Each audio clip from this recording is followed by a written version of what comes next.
All right, in this final lesson in this section, we are going to take a look at making a sale, and we're going to do all the journal entries associated. We actually have done an example just like this before, but we're going to do it one more time with different numbers and different sets of circumstances. So again, you can go through it and really understand how to make a sale using journal entries. So if you are ready, let's take a look at our example prop here.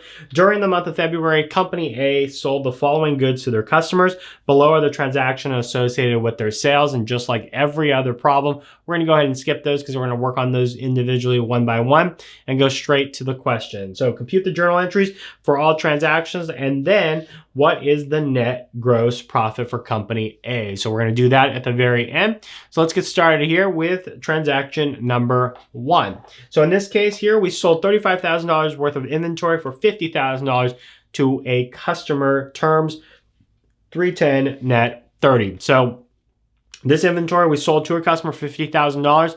It cost us $35,000. When we make a sale, we always have two entries that we need to do. The first entry that we need to do is to account for the sale, and then the other one is the cost of the goods that we actually sold. So in this case, let's start with the sale. In this case, we sold these for $50,000. We do have terms, which means we didn't receive cash.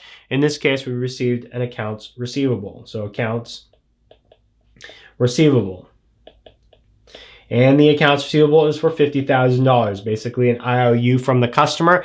Why is it accounts receivable? Because we have an account on that customer that we expect to receive in the future, typically 30 days. In this case, 30 days. Now we are going to credit what gave us this $50,000, a sales revenue. So we're going to credit sales revenue in the amount of $50,000. So debit accounts receivable, credit sales revenue. So that accounts for the sale. Now it's time to account for the cost of the goods sold. To do that, we know that the goods cost us $35,000. And at the end of the day, we're going to move that cost of $35,000 from inventory to cost of goods sold. So to do that, we're going to debit cost of goods sold, which is an expense for $35,000.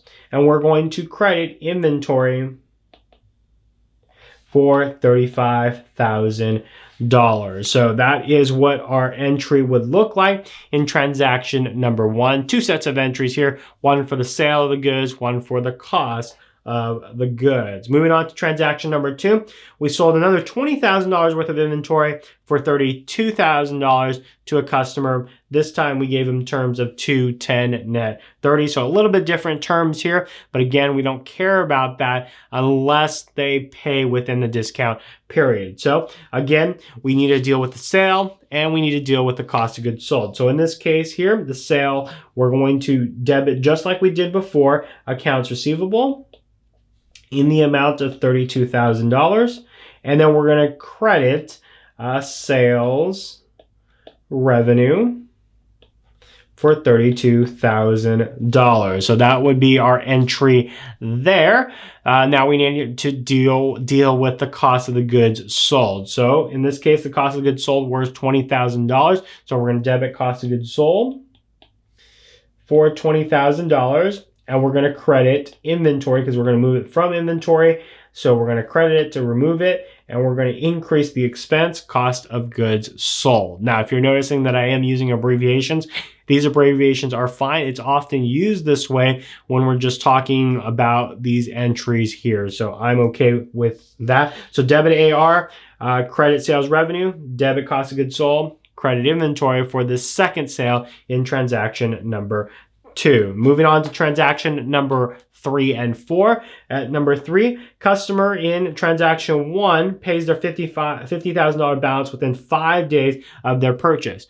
Well, if you remember, this customer was given 310 net 30. If they pay their balance within 5 days, that means they get a 3% discount. They're not going to have to pay us $50,000. So we actually have to calculate what their discount's going to be. So to do this, we know that we take their net, what they owe us. There was no returns, no allowances, so they still owe us $50,000. So 50,000 times 3% equals $1,500. So we're going to give them a $1,500 discount for paying us within 10 days. So we know that we are going to get cash. So we're going to debit cash. So debit cash in the amount of $48,500. Why not $50,000? Well, if they're getting a $15,000 discount, $48,500 minus $1,500 gives us $48,500. We also know that we have to extinguish all of the receivables. So we're going to credit accounts receivable in the amount of $50,000. Why? Because in their books, it shows that they still owe us $50,000. Because they paid us $48,500, we have to extinguish all of it. Now we have a plug. That plug is a debit. We know that plug is going to be $1,500. And what's going to make this correct? Well, it's going to be sales revenue. So we're going to have to reduce our sales revenue. To reduce the sales revenue, we credit the sales revenue. Sorry, we debit the sales revenue, because to increase sales revenue, we have to credit. So to decrease it, we do the opposite. In this case, debit sales revenue.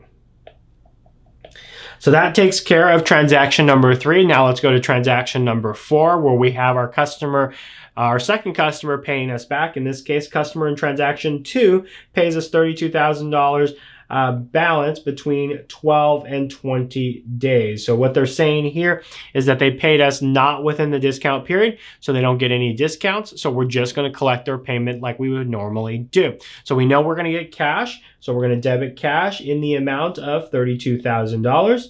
And we know that we're not going to book a sale because we already did this, but they still owe us in our receivables in this case. So we're going to reduce the receivables. To reduce the receivables, we do opposite from the establishment of the receivables. To establish, we debit. To reduce, we credit. So we're going to credit AR in the amount of $32,000. So that would be our entry number 4. Now, in this next slide here, we need to figure out our gross profit. I've got the numbers in front of me. You might have them if you're following along with notes. So they're not on the screen, obviously, but I'm going to walk you through them. If you don't have notes, or you're just passively watching this video, which you shouldn't be, if you are doing that, then maybe you should stop and go back and pick up those journal entries and numbers before walking through this one. But if not, let's walk through this. So what I did here was I've given you a column for sales revenue and a column for cost of goods sold. Once we can find sales revenue and then cost of goods sold, then we can do the subtraction to get to gross profit. So in this case here, we know that we started sales revenue in transaction 1 of $50,000. And then we also added $32,000 of sales revenue in transaction 2. If we look at transaction 3, we took away $1,500 because we gave the customer a sales discount for paying early. Transaction 4, we didn't hit sales revenues at all, so we didn't have to do anything there. So if I add up all the numbers, I get $80,500. $80,500. So 50,000 plus 32,000 is 82,000. Minus 1,500 gives us back down to 80,500. Now I can do the same thing for my cost of goods sold. We know in transaction 1, we booked a cost of goods sold of $35,000. In transaction 2, we can go back and see that we booked for $20,000. We had nothing in transaction 3, nothing in transaction 4. Therefore, our cost of goods sold for those 2 transactions was $55,000. Once we have our net sales, in this case $80,500, and our cost of goods sold $55,000, we can subtract them to get our gross profit. Just a reminder, gross profit is net sales revenue minus cost of goods sold. So our net sales revenue is $80,500 minus cost of goods sold of $55,000. Gives us a gross profit of $25,500. So that is our gross profit. Now we can take this one step further by doing the gross profit percentage that we also learned a few lessons behind. Now, I'm going to give you a shortcut here because if you really think about it, the gross profit percentage equation was net sales minus cost of goods sold divided by net sales.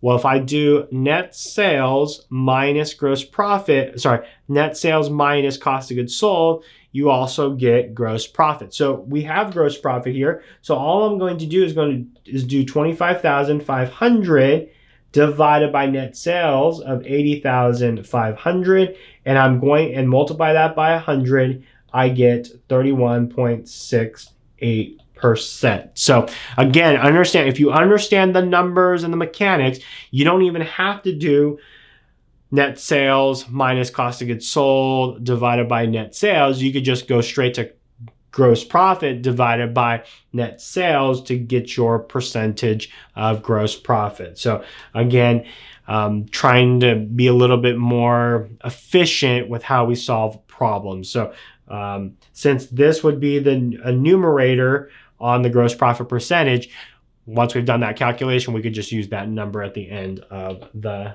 day. So our company here has a gross profit percentage for those two transactions of 31.68%. So that is a look at example 2 of making a sale. Again, this is somewhat of a duplicate of another lesson that we had for you, but again, I just wanted to walk you through it one more time because this is usually a little tough part of this section, is just understanding the journal entries that go into it. So I know this was a very long section. If you watched it from beginning to end, it's 22 sections, but hopefully by this point in time, you actually have a great understanding of sales and sales revenue. If you just went to the examples thinking that you're just going to go through the examples and walking through, good luck to you on an exam. Because you really should know it, not memorize it and just try to cheat off these videos, because you're not paying for that, are you? Let's hope not. So hope you enjoyed this lesson or this section on merchandising companies and these 22 videos. Until next time, we'll see you in the next video. Hey guys, if you like this video, make sure you press the like button below. And if you're looking for worksheets that go along with all of these lessons, head over to my website at patrickleemsa.com or click in the link in the far right. And I've got your next lesson right over here. So just click that link and it'll take you to that video. So until then, we'll see you in the next lesson.